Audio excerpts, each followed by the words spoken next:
Bienvenue à tous pour ce 13e rendez-vous du futur, ici au Cube, en direct. Cette émission est diffusée grâce au talent conjugué du Cube, de la JD Carré, de Triple C, de 1 heure de chat. Vous pouvez suivre également cette émission sur Twitter via le hashtag RDVFutur. Merci à Fabien et à Aurélie d'assurer ce live tweet. La règle du jeu de cette émission est très simple. Durant 1 heure, nous dialoguerons avec notre invité. Une conversation menée par Pierre Delacôte, essayiste, et Salomé Kinner, responsable éditorial de la librairie en ligne nabu.com. Et vous, elle sera faite également avec vous derrière votre écran, puisqu'à tout moment durant cette émission, vous pourrez contribuer, participer, poser des questions et interagir avec notre invité. Alors moi, je suis Éloi Choplin de l'agence Triple C. Je suis le médiateur, le passeur des questions.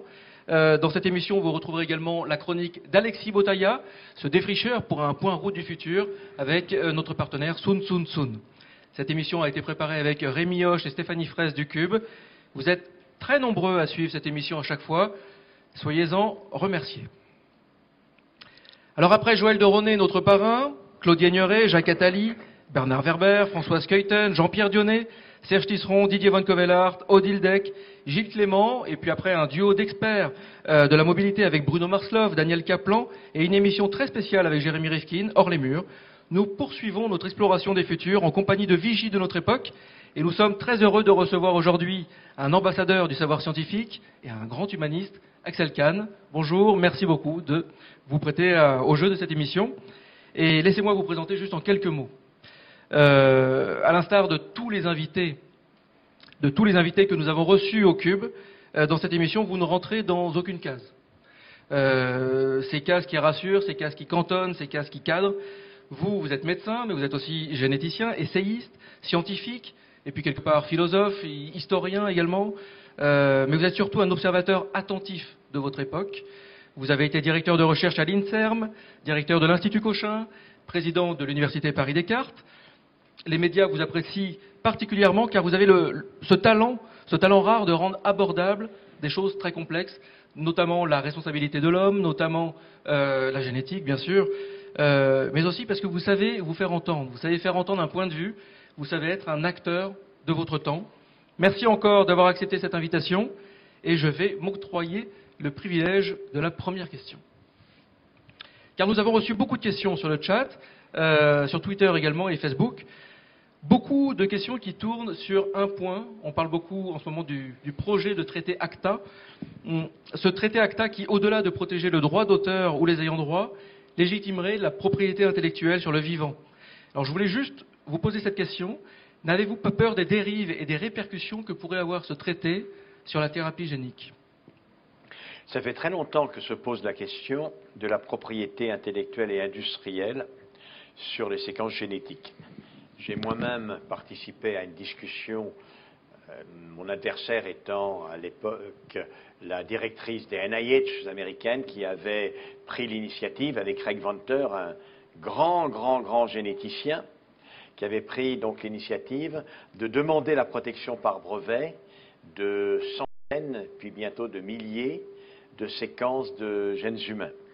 Et donc la question n'est pas nouvelle. Le fait que maintenant les nouveaux outils s'en mêlent, le fait effectivement que bientôt l'on va se balader chacun d'entre nous avec une puce sur laquelle il y aura son génome et des éléments d'interprétation. Quand on ira voir son médecin, on donnera la puce et immédiatement l'ordinateur se mettra à tourner. Et donc il y a des risques de piratage, des risques éventuellement de revendication de telle ou telle caractéristique, colore la question d'un jour nouveau. Mais cette question n'est pas récente. La grande difficulté, naturellement, c'est que fondamentalement, un génome, la séquence génétique, c'est une information sur nous-mêmes. Ça n'est nullement une invention. Ça n'est nullement une création d'esprit, une création intellectuelle. Et sur le plan des principes, sur le plan de la factualité de ce dont il s'agit, jamais on ne devrait pouvoir breveter ou protéger par un droit d'auteur la connaissance d'une partie de nous-mêmes. Ça, c'est uniquement une appréciation logique et éventuellement morale, sans doute pas valable industriellement et économiquement pour le futur. Pierre ? Alors moi, je voudrais passer brutalement de la science à la philosophie, à partir d'un livre qui est passionnant, que vous avez publié, qui s'appelle « Raisonnable et humain ». dans lequel vous abordez beaucoup de problèmes qu'on n'arrivera pas on n'arrivera pas à les aborder tous au cours de cette émission. Mais je voudrais parler d'un problème qui semble très abstrait, que je voudrais rendre très concret, très philosophique. C'est le problème du déterminisme et de la liberté. Alors après beaucoup d'autres, après Spinoza que vous aimez beaucoup, après Saint-Augustin, après de nombreux philosophes, vous avez votre position, votre manière d'aborder ce problème. Vous allez me dire si je me trompe en résumant votre pensée. Vous dites que vous réfutez le déterminisme absolu, qui était celui des scientifiques, notamment du XIXe siècle, et vous dites dans un acte libre, il y a des déterminants, hein, il n'y a pas de déterminisme biologique ou génétique, il y a des déterminants, il y a du hasard qui joue un très grand rôle, et puis après, il y a l'acte libre qui est, je vous cite, une illusion fondatrice de la liberté et de la responsabilité. Alors évidemment, ça peut paraître extrêmement paradoxal et choquant. Alors j'ai justement vous poser la question de ce que j'appelle le paradoxe d'Axel Kahn. Vous savez, vous avez écrit que la liberté est une illusion, c'est-à-dire que nous nous approprions un acte fait de déterminants et de hasard, et nous considérons que nous sommes libres. Mais vous dites bien que c'est une illusion. Alors vous le savez, puisque vous l'avez écrit et pensé. Alors ensuite, quand vous êtes dans votre métier de généticien, ou même dans votre métier d'homme politique, alors là on ne va pas trop en parler, mais en tout cas de citoyen tout simplement, croyant à la démocratie, donc à la liberté, finalement comment pouvez-vous, sachant que votre liberté est une illusion, continuer, vous, Axel Kahn, je ne parle pas de l'homme en général, vous considérer comme libre et faire des choix démocratiques et faire des choix d'éthique qui sont importants dans le métier de généticien? Alors en réalité, ma position n'est pas exactement celle-là. C'est Nietzsche et d'autres, les fatalistes, qui disaient que la liberté n'est que l'illusion créée par la méconnaissance de ce qui nous détermine. Je ne dis pas cela. Je vais prendre un exemple, puisqu'on a la chance d'avoir une intervieweuse charmante, Salomé. Imaginons que j'ai 30 ans de moins, que je sois un bel homme, séduisant et entreprenant, et qu'il y ait un coup de foudre. Et que ce coup de foudre se prolonge par une vraie histoire. Et qu'in fine, nous décidions de faire un bout de chemin ensemble, que nous mettions en couple, etc. Bien entendu, j'aurais conscience d'avoir choisi Salomé librement. Et elle aurait conscience de m'avoir choisi librement. Et d'ailleurs, on m'aurait dit, tu prends cette femme-là et pas une autre. J'aurais envoyé pète celui qui me disait cela. Et de la même manière, si on lui avait imposé son époux, elle aurait appelé le MLF et elle aurait essayé de mobiliser toute la terre entière contre cette tyrannie du machisme ordinaire. Et pourtant, bien évidemment, si j'ai rencontré Salomé, c'est que j'ai été invité au Cube. Et si elle m'a rencontré, c'est que j'ai été invité puis qu'elle y travaille. Et dans la vie, quand on regarde qui on rencontre, qui on aime, avec qui on va, quel métier on fait, c'est toujours comme ça. On a l'impression qu'on choisit son métier, qu'on choisit son compagnon, qu'on choisit sa compagne. En réalité, l'éventail réel des choix, il est extrêmement faible. Et puis, est-ce que ce choix, il est vraiment libre ? En réalité, on a des pulsions, des désirs les uns et les autres, et ça, c'est un déterminant. J'ai un gène SRY qui fait que je suis un homme, elle ne l'a pas, ce qui fait qu'elle est une femme, et alors tout le monde n'est pas comme ça, mais ça veut dire qu'on a un petit déterminant, il est de notoriété publique que les hommes et les femmes s'attirent l'un l'autre, par exemple. Donc on est déterminé, on est face à face, etc. En réalité, ce qui nous sauve, et c'est l'aspect de l'illusion, c'est que je suis néanmoins certain que j'ai la capacité de dire, certes elle est là, certes elle est séduisante, certes elle n'a pas encore ouvert la bouche, mais elle est certainement très intelligente, mais j'en veux pas. Elle ne me plaît pas et je vais en prendre une autre. J'ai cette possibilité. Et dès lors que je ne l'ai pas fait, que je l'ai choisi, je ne peux pas faire comme si je ne l'avais pas choisi. Et donc je m'approprie cette décision malgré ses déterminants. Et donc, ayant écarté l'idée de la repousser, je vais éventuellement dire, voilà, c'est ma femme. C'est la femme que je veux séduire, avec qui j'aimerais aller. Et voyez ce qu'est cet élément. Ce n'est pas totalement une illusion, car nous avons toujours la possibilité de refuser, de faire un autre choix. Ça, c'est un premier élément. Le deuxième élément, par rapport au déterminisme de ce qu'on appelle le démon de Laplace. Simon de Laplace était totalement persuadé qu'un démon, un magicien extraordinaire, omniscient et omniintelligent, omnirationnel, qui connaîtrait tous les déterminants du passé, tous les éléments du présent, qui les traiterait rationnellement de manière optimale, ne pourrait rien ignorer de ce qui se passera dans l'avenir. Le démon de Laplace, pour le démon de Laplace, il n'y a pas d'incertitude du futur. Et ça, vous n'y croyez pas, donc? Ça, je n'y crois pas. Et d'ailleurs, personne n'y croit parce qu'on sait que c'est faux. C'est mathématiquement faux. Je ne vais pas me lancer dans une longue démonstration, mais tout le monde le reconnaît. D'ailleurs, l'incertitude quantique, pareil, en est un exemple extraordinaire. Peu importe. Maintenant, je suis ici et j'ai 3 verres d'eau. Et je dois en boire un, ce sont des eaux qui sont de nature différente. Il y en a une gazeuse, plus ou moins gazeuse, etc. Je vais choisir un des 3 verres d'eau. Il faut que je choisisse. En réalité, je vais les regarder. J'ai préféré les grosses bulles, j'ai préféré les petites bulles. J'ai un mauvais souvenir des bulles. Et puis, le verre ici me plaît plus. Et puis, je ne sais pas. Il y a énormément d'enchaînements causaux qui vont intervenir. À l'arrivée, et ça, toute la mathématique, toute la logique moderne en témoigne, une fois que l'on a fait jouer des déterminants rationnels, une grande quantité de causes initiales, c'est-à-dire de déterminants, n'aboutit jamais à une seule solution. On reste avec un éventail de solutions. Alors, avec cet éventail de solutions, qu'est-ce qu'est le choix et en quoi il exprime ma liberté?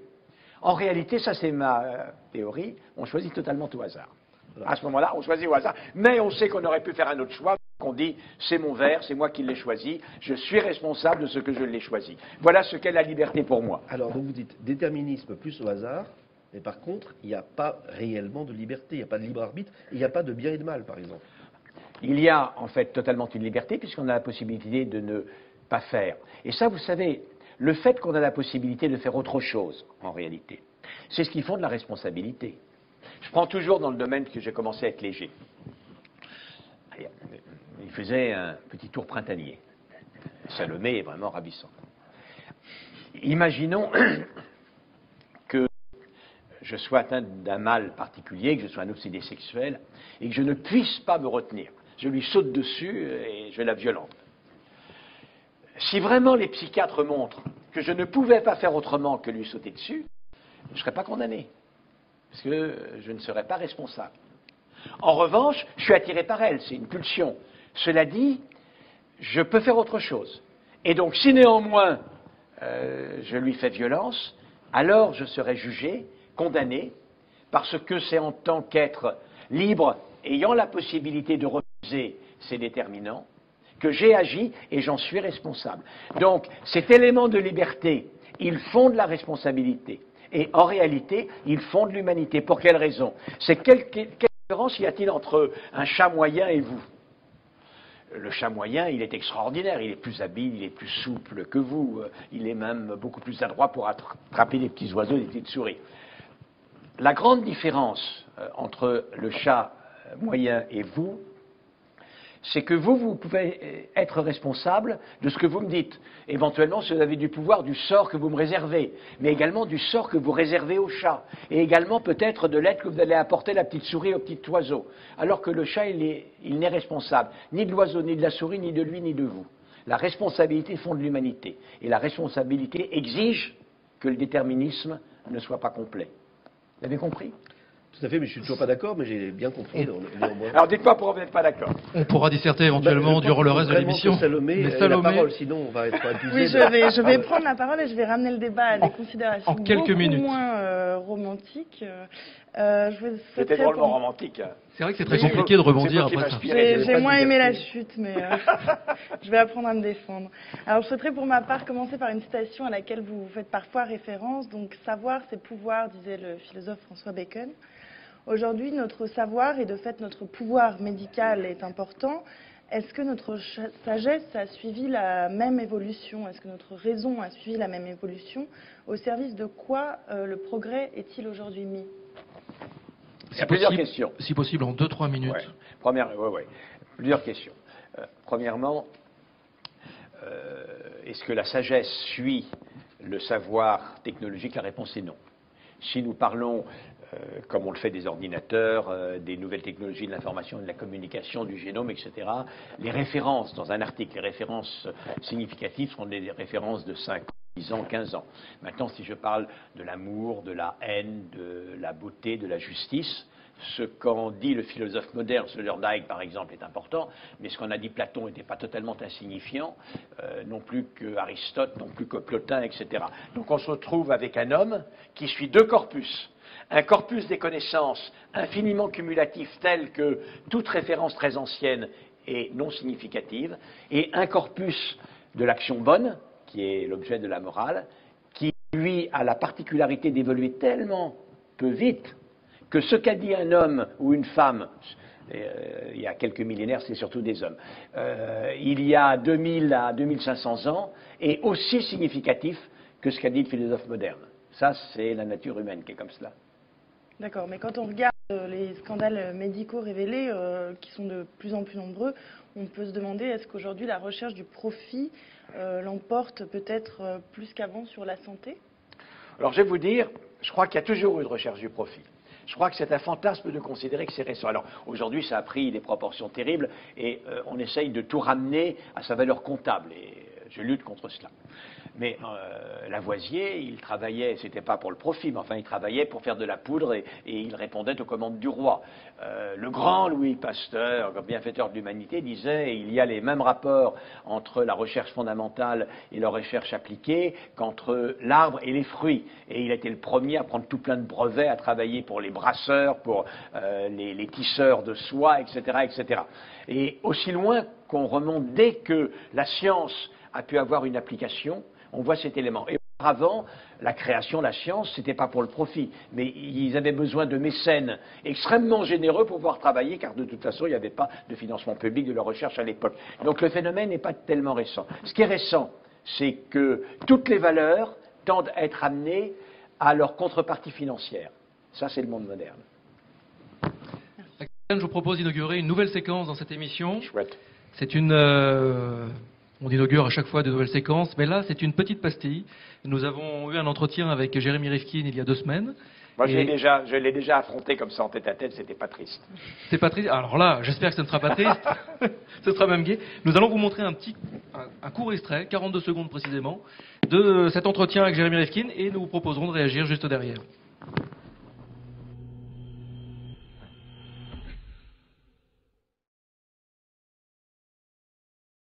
We're now paying the entropy bill for the first and second industrial revolution. We have spewed so much CO2 into the atmosphere for the first and second industrial revolution, and methane, and nitrous oxide. We can't get enough of the sun's heat off this planet. It's much worse than we suspect. Our scientists in the UN panel on climate change say we're probably going to go up 3 degrees Celsius by the end of this century, your kids.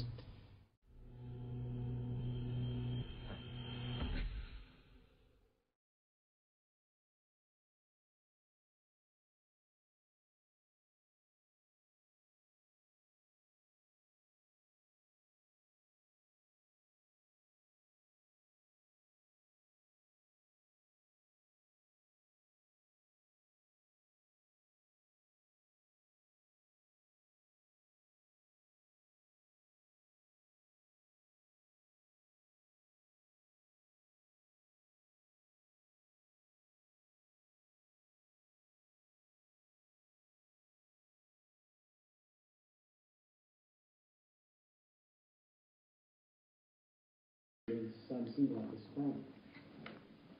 It's much worse than we suspect.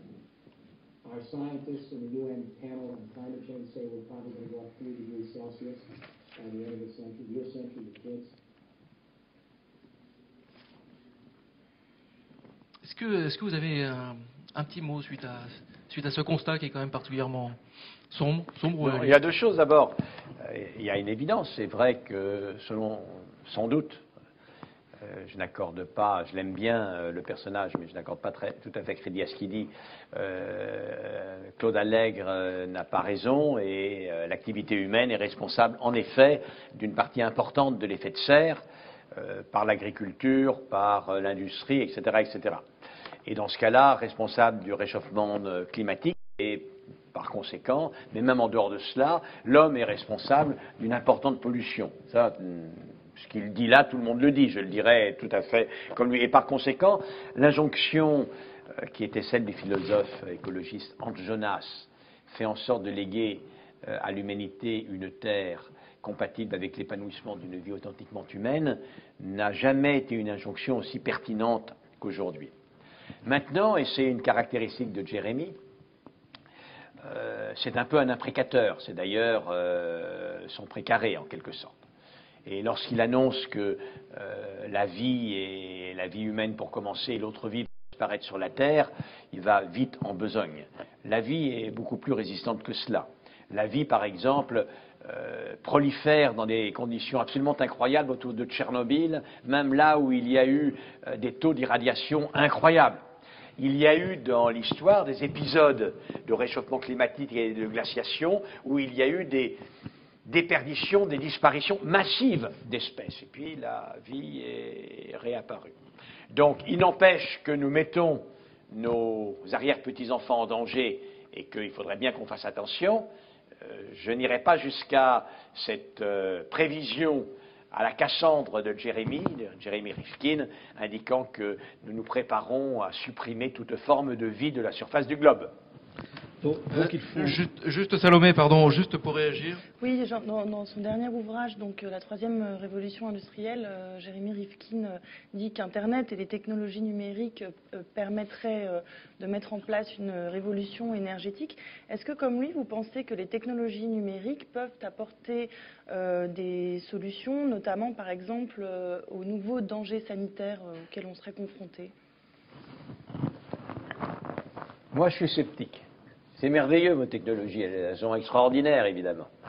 Et comme toute augmentation incroyable de la quantité et de la qualité d'expression du pouvoir humain, on aboutit à un ensemble qui a une tendance à l'autonomisation, qui peut tout faire, et son contraire. C'est-à-dire qu'on sait très bien, mais je vais dire une effroyable banalité, j'en ai presque honte. On sait très bien que grâce à tout cela, on raconte des bobards incroyables, la médisance, la lettre anonyme aujourd'hui, c'est le quotidien sur Internet, que je vous dis, c'est extraordinaire. On est une société dont l'une des formes, soi-disant, d'expression extraordinaire de la liberté est de rétablir la lettre anonyme. Voilà. Et puis d'un autre côté, on a immédiatement accès au savoir. Cet accès au savoir peut nous permettre d'accéder à des pouvoirs nouveaux, nous permettant de faire face à des problèmes nouveaux, etc., etc. C'est-à-dire qu'il en ira réellement de cette technologie extraordinaire comme beaucoup d'autres. On l'a, comme parfois sa conjointe ou son conjoint, pour le meilleur et pour le pire. Donc il faut agir. Et donc on va faire quelque chose de très difficile. On va essayer de parler d'un sujet très politique, mais sans évoquer... Sans parler politique. Sans parler de la politique telle qu'elle se présente. Vous ne voulez pas que je parle de ma candidature dans la deuxième circonscription de Paris? Voilà, exactement, je ne voulais pas qu'on en parle. Donc voilà. Je n'en parlerai pas. Eh bien, vous m'obligez à dire qu'il y a des sujets qui vont être les sujets de la prochaine échéance qui est présidentielle, et puis ensuite des législatives, puisque les députés vont être amenés à traiter ce sujet. Ce sujet, c'est une question qui vous touche de très près, c'est l'expérimentation sur les cellules souches embryonnaires. Alors, sans toucher directement au programme de tel ou tel et éventuellement de votre action de député, puisque d'éventuels députés, est-ce que vous pourriez nous rappeler pourriez éclairer le débat politique au sens noble du terme sur ce sujet? Oui, absolument, je l'ai fait, je continuerai de le faire. Imaginons que je sois un chrétien fervent, par exemple un orthodoxe ou certains fondamentalistes évangélistes. Je considère que dès la fécondation de l'ovocyte par le spermatozoïde, l'embryon à une cellule est une personne humaine à part entière. Donc, même l'Église catholique n'a pas exactement cette position-là, mais je me mets sur cette position-là. Ça ne serait pas un argument suffisant pour interdire la recherche sur l'embryon. Parce que si la médecine progresse, c'est bien parce que l'on fait de la recherche sous l'usage de la vie humaine. sans recherche à tous les âges de la vie humaine, pas de progrès médical. Et ce serait extraordinaire que l'humanité de l'embryon, pratiquement, le prive du progrès qu'il peut attendre pour soigner des maladies du développement, pour éventuellement, en effet, essayer d'isoler des populations cellulaires qui ont un potentiel pour des maladies dégénératives. Alors, l'argument, évidemment, c'est que quand je fais de la recherche médicale sur un adulte ou un enfant, je fais tout pour qu'il ne meure pas. Et puis, alors vous lui demandez votre avis aussi. Voilà. Je lui demande son avis et je fais tout pour qu'il ne meure pas, alors que l'embryon, il sera détruit. C'est vrai, mais je suis défavorable à ce qu'on crée un embryon pour le détruire. Je suis défavorable car je reconnais la singularité de l'embryon à ce que l'embryon devienne un matériel expérimental banal. Cela étant dit, dans l'étreinte amoureuse comme dans l'assistance médicale à la procréation, dans la fécondation in vitro, le destin de la majorité des embryons est de n'être jamais des bébés. 2 sur 3, 3 sur 4 des embryons ne sont jamais des bébés. Et personne ne m'a jamais dit pourquoi détruire ces embryons qui ne seront jamais des bébés sans forme de procès manifesterait mieux le souci que l'on a de leur singularité plutôt que de les réintégrer à un projet profondément humaniste, accroissement de la connaissance pour développer éventuellement des méthodes diagnostiques et thérapeutiques. Personne ne me l'a jamais démontré. Si bien je considère que l'opposition à la recherche sur l'embryon surnuméraire qui a été créée pour répondre à un problème d'infertilité, avec la vie des géniteurs, un embryon qui est totalement abandonné, cette recherche-là paraît légitime et s'y opposer n'a aucune rationalité, même quand on est un chrétien fervent. Très bien. Merci, les chrétiens fervents. Merci pour eux. Je vous propose maintenant de découvrir une chronique. Nous allons discuter avec Alexis Botaya. Alexis Botaya est un journaliste, il est défricheur, il expérimente le futur avec une vision résolument positive. Vous voulez dire qu'il est arracheur volontaire, non? C'est ça, faucheur volontaire? Il est avant tout défricheur du futur. Il est défricheur du futur et il est avant tout journaliste. Il est aussi rédacteur en chef du site Sun Sun Sun et il vient nous rendre visite pour une sorte de point route du futur.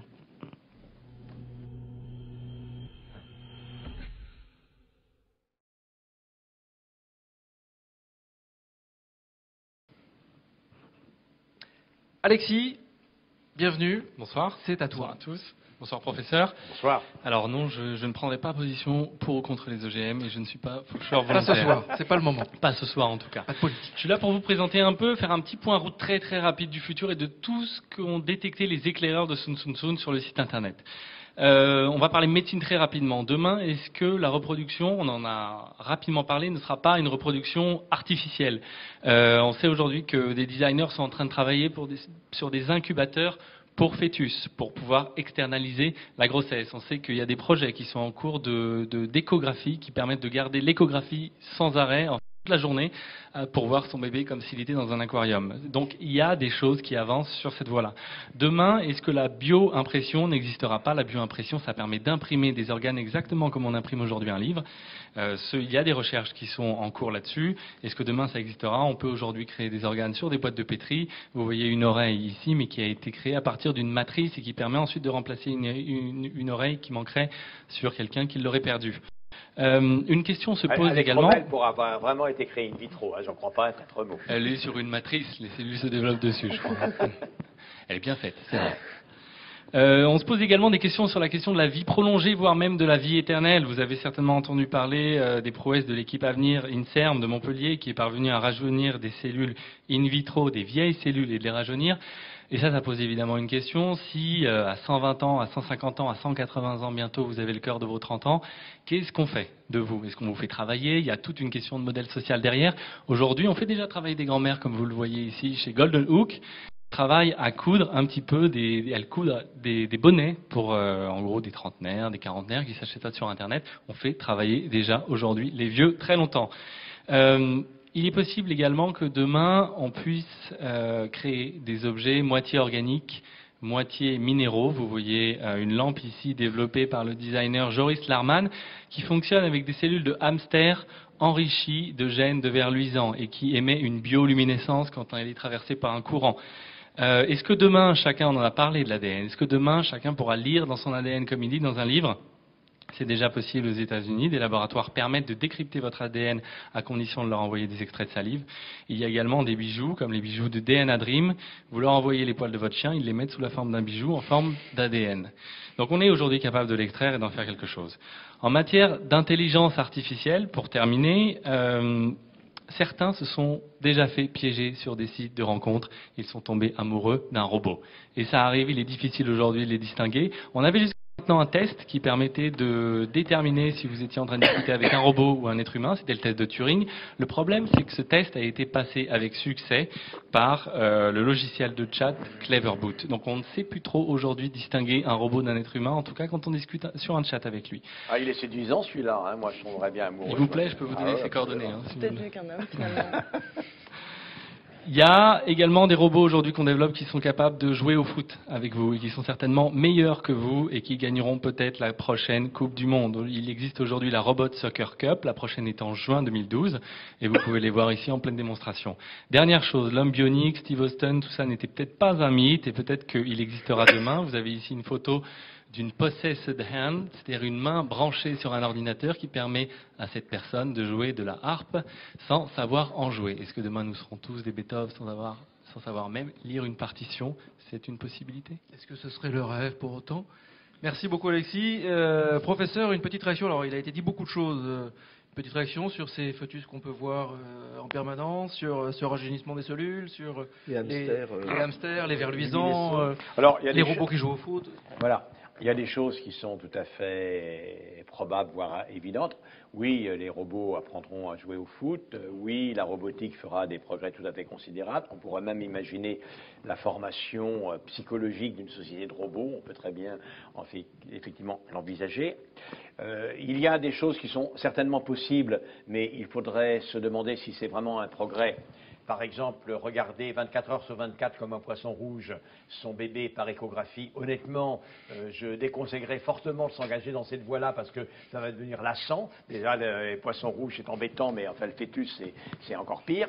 Et puis, il y a des choses qui, sans doute, ne se feront pas, donc il y a un peu de tout. Mais c'est ça qui est extraordinaire, parce que dans la prévision de ce type-là, il y a un peu de science, un peu de projection, un peu de science-fiction également. Et ce qui est tout à fait important, c'est que l'imagination est toujours ancrée sur le réel et un peu au-delà. Et donc, on rétablit une continuité. Donc, bravo, c'était très bien, je me suis bien amusé. Merci. Pierre, une question? Oui, il y a une question qui est en fait un peu le fil rouge de cette émission et qui est essentielle, vous traitez dans votre livre, c'est la question du progrès. Je dis le progrès avec un P majuscule, et ce progrès qui au XIXe siècle était considéré avec la place évidemment, et avec bien d'autres, comme linéaire, comme inéluctable, comme général, comme universel. Aujourd'hui, évidemment, il est en crise sur beaucoup de points, et y compris des points qui touchent à la génétique, mais aussi bien d'autres. On a parlé de réchauffement climatique. Alors, moi, ce que je voudrais savoir, c'est que vous êtes quand même héritier de cette science moderne, qui est la science qui, au départ, était donc déterministe, qui croyait dur comme fer au progrès. Et j'ai le sentiment, en lisant vos livres, qu'il y a eu un moment donné où vous êtes séparés, vous avez eu vous-même une prise de conscience. Alors, est-ce que vous pouvez nous dire si ça s'est passé, il y a une remise en cause de cette notion de progrès avec un P majuscule très rapidement, à un moment donné de votre vie, ou alors est-ce que c'est une évolution plus longue? Alors, tout d'abord, pour préciser les choses, en tant que scientifique, je suis déterministe, je ne suis pas réductionniste. En d'autres termes, tout phénomène a des causes, les causes n'aboutissent pas à un seul phénomène possible. Voilà la différence. Par ailleurs, le progrès peut s'écrire avec un petit p. Est-ce qu'il y aura un progrès de l'informatique inévitable? La réponse est oui. L'informatique, on sait bien, la loi de Moore, d'autres peut-être demain. On aura sans doute peut-être un jour enfin un vrai ordinateur quantique et dès lors les capacités seront encore multipliées par des milliers. On n'imagine pas même ce à quoi on pourrait parvenir. Ce sont des progrès. Est-ce que tout ça permettra de faire un progrès de la richesse accumulée? Oui, on pourra faire un progrès. Est-ce que la médecine progresse? La réponse est oui.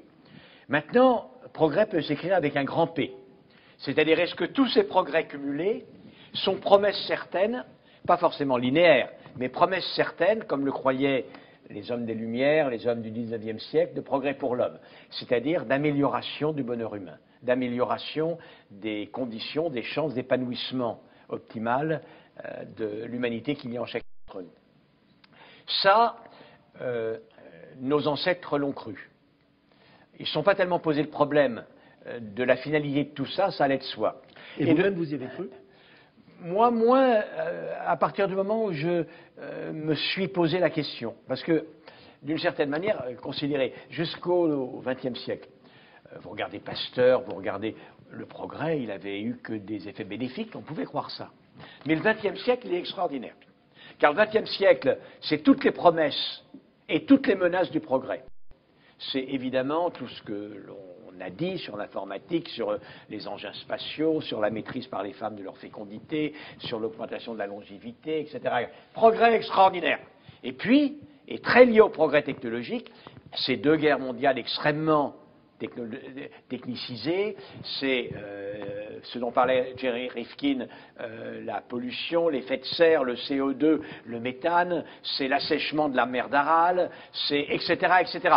C'est Bhopal, c'est Tchernobyl, et de ce fait, on s'est rendu compte qu'en réalité, le savoir est pouvoir. Vous m'avez rappelé que c'était une phrase du chancelier, homme politique, Francis Bacon. Le savoir est pouvoir, mais un homme qui a un nouveau pouvoir parce qu'il a accumulé le savoir. Comme il est libre, d'une certaine manière, on en a discuté tout à l'heure, il ne peut pas supporter utiliser ce pouvoir uniquement au profit des siens. Autrement, il serait totalement déterminé. Il n'aurait aucune liberté. Moi, quand j'ai le pouvoir de mes muscles, je veux caresser ma belle ou bien donner un coup de poing sur le nez de ceux qui m'emmerdent, l'un et l'autre. C'est ça mon pouvoir. Si je ne pouvais que caresser ma belle avec cette main, je serais un peu limité quand même. Voilà. Et donc, qui dit pouvoir d'un homme qui se pense libre, au moins, on en discutait, dit possibilité d'utiliser le pouvoir au profit ou au détriment. Donc, pour que le progrès avec un grand P soit réhabilité, soit possible, il y faut ce qu'on n'y a pas mis avant maintenant, un projet politique.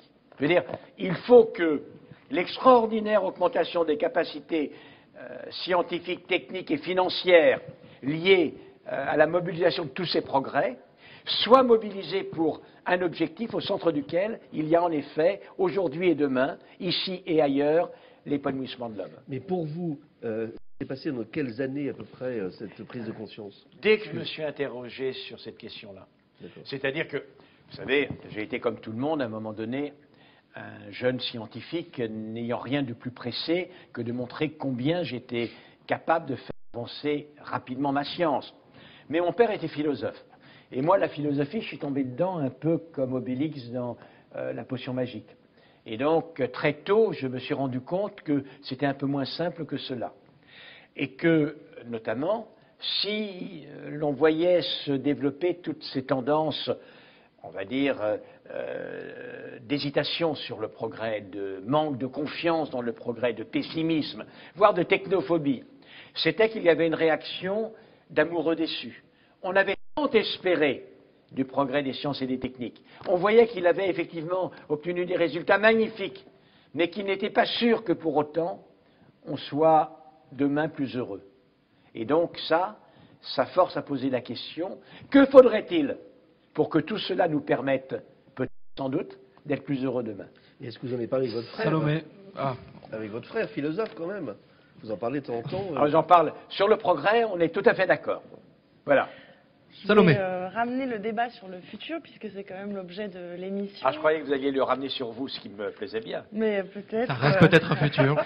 Peut-être que vous aurez des choses à me dire sur moi, justement, parce que je voudrais parler de la médecine prédictive. Ouais. Aujourd'hui, donc, on est dans le boom, dans l'ère de la big data, le boom des collectes de données individualisées.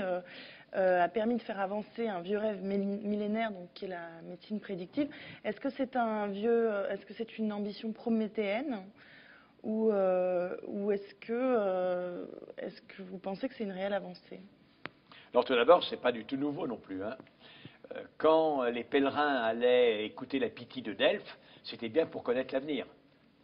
La seule différence, c'est qu'aujourd'hui, on accorde plus confiance au génome qu'à la Pythie. À un moment donné, ça a été à son psychanalyste, mais les psychanalystes ont un tout petit peu du plomb dans l'aile. Donc maintenant, c'est plutôt au niveau du génome qu'à la Pythie de Delphes. Encore qu'il y en a qui aiment toujours Madame Soleil. Hein. Les deux sont cohérents. Maintenant, voilà. Je reviens à vous parce que, vous voyez, vous m'attirez. Passe quelque chose. J'ai votre génome.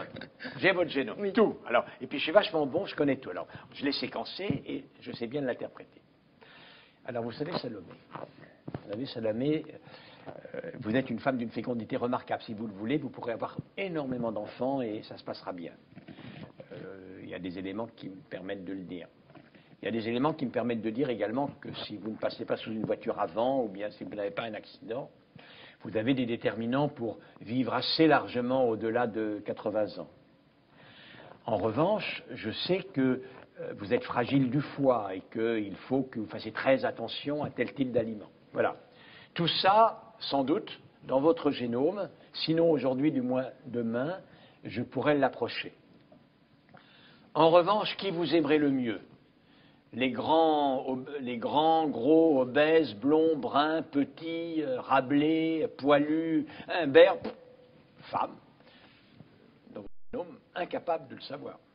Est-ce que vous aurez une tendance plutôt à vous orienter vers la consommation excessive de telle drogue ou bien vers telle pratique, effectivement, dont vous serez accro? Dans votre génome, nulle possibilité de le connaître. En d'autres termes, il ne faut pas s'illusionner sur le génome. Jamais, jamais, le génome ne sera l'équivalent de ce que l'on croyait être la Pythie de Delphes. La Pythie de Delphes disait le destin, le génome dira vos propriétés, jamais votre destin. Mais est-ce que cette connaissance de plus en plus détaillée ne nous amène pas vers une sorte d'eugénisme individualisé qui n'est pas souhaitable finalement? Alors, c'est de l'eugénisme si vous vous en servez pour éliminer les possibilités ou les réalités d'enfants qui ne vous plaisent pas.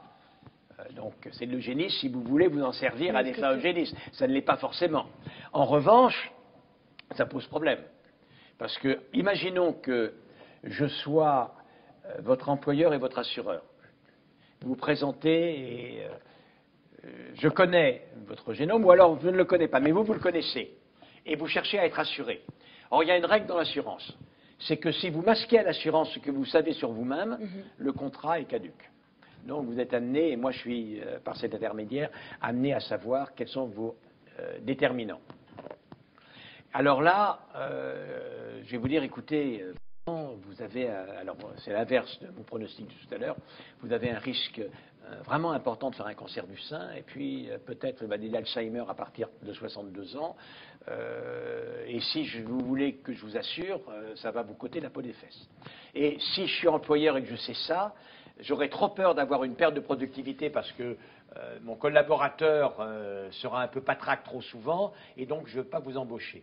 Et si la société évolue vers cela, en réalité, cette espèce de rêve, on ne l'a jamais totalement réalisé, mais ça reste un rêve. Moi, je suis prêt encore à me battre, peut-être à mourir pour cela, selon laquelle tous les hommes et les femmes naissent égaux en dignité et en droit, serait remplacé par réellement toutes les femmes et les hommes naissent très inégaux en potentiel génétique, et ce serait le monde, en réalité, de la double peine. Car d'une part, certains auraient tiré le mauvais lot à la grande loterie de l'hérédité, première peine. Deuxième peine, la société le saurait, et donc priverait gravement cette personne malchanceuse des accès qu'elle peut espérer à tous les bienfaits de la société. Donc là, cette société, elle est possible, il faut la connaître, il faut s'en préserver, c'est très important, et c'est un vrai problème du futur, celui-là, vrai problème du futur. D'autant plus qu'on peut connaître l'ADN d'un adulte, mais aussi d'un embryon. Donc avant même qu'il commence à vivre, on peut et même savoir... d'une cellule, et même, enfin disons, d'un embryon à 4 cellules. À 4 cellules, à 8 cellules, vous en prenez une, vous la faites se diviser, ça fait 2 cellules. Il y a bien là assez d'ADN pour faire des études génétiques multiples. Et vous voyez, c'est l'eugénisme dont elle parlait tout à l'heure. C'est Bienvenue à Gattaca, le film. Vous le laissez se développer ou pas. Mais vous parlez de vigilance, mais comment être vigilant? Très concrètement, citoyen. Alors, ça, c'est aussi un problème politique. Je ne vais pas faire politique, mais c'est un problème de politique sans que mon mot s'identifie à telle ou telle famille. Si vous considérez qu'en effet, toutes les valeurs doivent être amenées à leur contrepartie numérique, financière. Si vous considérez que seul l'intérêt individuel doit être pris en compte, alors là, effectivement, vous ne pourrez pas éviter que toutes les connaissances soit utilisé notamment par les employeurs et les assureurs pour optimiser leurs profits. Et ça sera même dans l'intérêt de tous ceux qui ont tiré le gros lot, car évidemment, ils pourront aller vers des assurances qui moduleront leur police d'assurance en fonction de leurs bons déterminants génétiques, et ce sera tout à fait avantageux pour eux. Pour que ça n'arrive pas dans le futur, il faut qu'on se dise, bon, tout ça c'est bien beau, mais si je veux être heureux, heureuse et heureux, ça ne suffit pas. Il faut que dans mon quartier, il y ait également des gens comme ça, et que ces gens y vivent, et que j'aime les voir vivre, et que j'aime vivre avec eux, que j'aime les rencontrer le soir quand il fait beau, quand je descends de l'appartement, que j'aille trinquer avec eux au bar éventuellement, que l'on se réunisse dans telle ou telle salle de spectacle. C'est-à-dire que le vivre ensemble est la condition d'une vie où je me sentirais bien. Et si le vivre ensemble est condition d'une vie dans laquelle je me sentirais bien, eh bien, il faut préserver les conditions du vivre ensemble. Et dans ce cas-là, c'est là où je disais qu'un projet politique doit maintenir à flot tous les systèmes qui ne prennent pas en compte cette individualisation des déterminants des risques. Pierre, une dernière question peut-être? Alors une dernière question, moi je vous ai écouté, j'ai écouté vos réponses, etc. Et je me demande, est-ce que finalement vous êtes optimiste ou pessimiste sur l'avenir? Tout simplement. Ni l'un ni l'autre. D'ailleurs, il ne faut pas. Si je suis pessimiste, je vais vous dire, écoutez, je suis Jérémy Rifkier. Le pire, il est certain. Donc, ce n'est pas la peine que je m'emmerde. Je vais rentrer chez moi, je suis obsédé, je vais lutiner ma copine, on va faire une bonne bouffe et tout le reste. Voilà. Puisque de toute façon, si le meilleur est certain, honnêtement, ce n'est pas la peine que je mobilise, le meilleur est certain sans moi. Et donc, je vais faire la même chose. Si vous voulez que je sois mobilisé pour éviter que le pire n'arrive et pour permettre le meilleur d'advenir, alors il faut que je ne sois ni optimiste, ni pessimiste, mais engagé et mobilisé. Je suis engagé et mobilisé. Merci. Salomé, également, une dernière question? Oui, moi je voudrais, mais j'ai peur qu'on se lance dans un... J'aurais voulu juste avoir votre opinion sur le transhumanisme qui est de plus en plus... qui rentre de plus en plus dans les débats. Alors on va essayer de faire en 2-3 minutes pareil, sur le transhumanisme. Oui, d'abord il faut savoir si le transhumanisme il y a un fantasme. Il y a de grands courants. Il y a de grands courants littéraires, de pensée. Il y a des réseaux sur le web, des sociétés, des connexions de transhumanisme. Il faut voir de quoi on parle. Si on parle des cyborgs de l'avenir, des êtres un peu hybrides, hommes-machines, oui, ça surviendra forcément, parce que demain, il n'y a pas de doute que les gens qui auront perdu les 2 jambes et les 2 bras auront des prothèses articulées mues par le cerveau et par la volonté et pourront, et ce sera bien, faire comme on fait. Il n'y a pas de doute demain que grâce à des cellules photoélectriques miniaturisées implantées dans l'œil, les malvoyants pourront revoir. Et donc, vous voyez que c'est une certaine forme de transhumanisme. Mais il ne me pose pas de problème, parce que leur humanité elle-même ne sera pas mise en cause. Au contraire, quand vous permettez aux malvoyants de voir, même avec une cellule photoélectrique, quand vous permettez aux manchots et aux cul-de-jatte de retrouver l'usage de ses mains et de ses pieds, de ses jambes, même avec des appareils, c'est son humanité qui peut s'épanouir, qui peut se développer plus facilement. Voilà, alors ce transhumanisme-là, il est probable, il ne m'effraie guère. En revanche... La vie éternelle. Voilà, alors la vie éternelle, j'y crois pas. Ça, c'est aussi un fantasme. Et pourquoi j'y crois pas? C'est pas parce que moi je crois à rien, je suis totalement agnostique. Donc d'abord je suis scientifique, donc j'ai pas à croire. C'est que on a des animaux d'expérience sur lesquels on fait beaucoup de boulot. Et c'est vrai qu'aujourd'hui, et demain chez l'homme on fera la même chose, on peut moduler la longévité.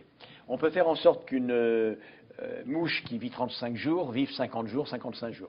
On peut faire en sorte qu'un ver, Caenorhabditis elegans, qui vit 20 jours, vive jusqu'à 50 jours. Mais vous ne faites pas en sorte qu'un ver vive autant longtemps qu'une souris, aussi longtemps qu'une souris, 2 ans et demi à 3 ans. Une souris, vous faites en sorte que de 2 ans et demi, elle peut passer à 3 ans et demi. Elle ne vivra pas autant qu'une vache ou qu'un cheval, 22, 23 ans, et le cheval ou la vache ne vivra pas aussi longtemps qu'un éléphant ou qu'un homme, c'est-à-dire en approchant 100 ans. Et ça, ce que l'on sait faire aujourd'hui et ce qu'on saura faire demain, ça reste tout de même une variation sur un thème. L'homme ne vivra pas aussi longtemps qu'un arbre, en gros. Ça dépend quels arbres. Il y a des arbres qui vivent peu de temps. Un chêne. Alors, un chêne, oui, c'est vrai qu'il y a des chênes de 2-3 siècles.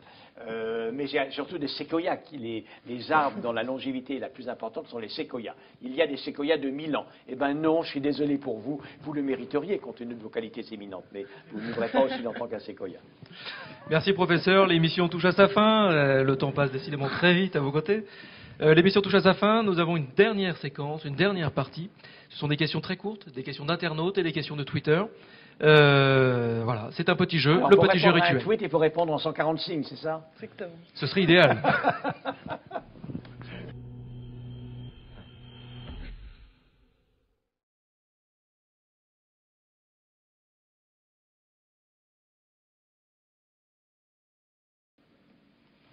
C'est donc le jeu des questions rapides, 3 petites questions très simples, très courtes, qui donc appellent des réponses éventuellement 140 signes.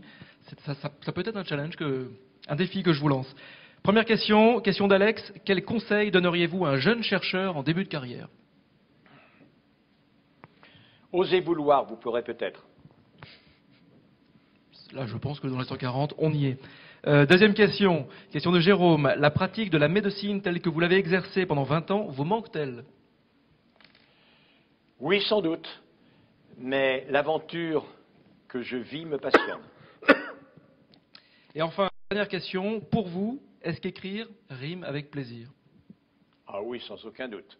Mais j'aime bien également certains plaisirs durant lesquels je n'écris pas. Ça, je crois qu'on aura tous pu le constater. Merci beaucoup, cette émission est maintenant terminée. Merci beaucoup Axel Kahn, merci à tous ceux qui ont rendu cette émission possible. Merci au Cube, à la JD Carré, à Triple C et à un air de chat. Merci à nos partenaires médias, nabu.com, Soon, Arte Créative et écoloinfo.com. Merci à Fabien et Aurélie pour le live tweet. Merci à Pierre Delacôte, Salomé Kiner, Alexis Botaya, Nils Stasiosmanov. Merci à Joël Deronet, notre parrain, à qui nous avons chippé le nom de l'émission. Mais nos prochains invités seront Eric Emmanuel Schmitt, puis Étienne Klein. Je connais bien tous les deux, alors je les salue. Eh ben, vous allez poser d'ailleurs une question à Eric Emmanuel Schmitt, et nous vous reverrons du coup dans cette prochaine émission qui aura lieu en mai. Tenons-nous au courant, suivez-nous sur Facebook, Twitter, les réseaux sociaux, tous. Rendez-vous du futur.com bien sûr, le site du Cube. À bientôt. Bonne soirée.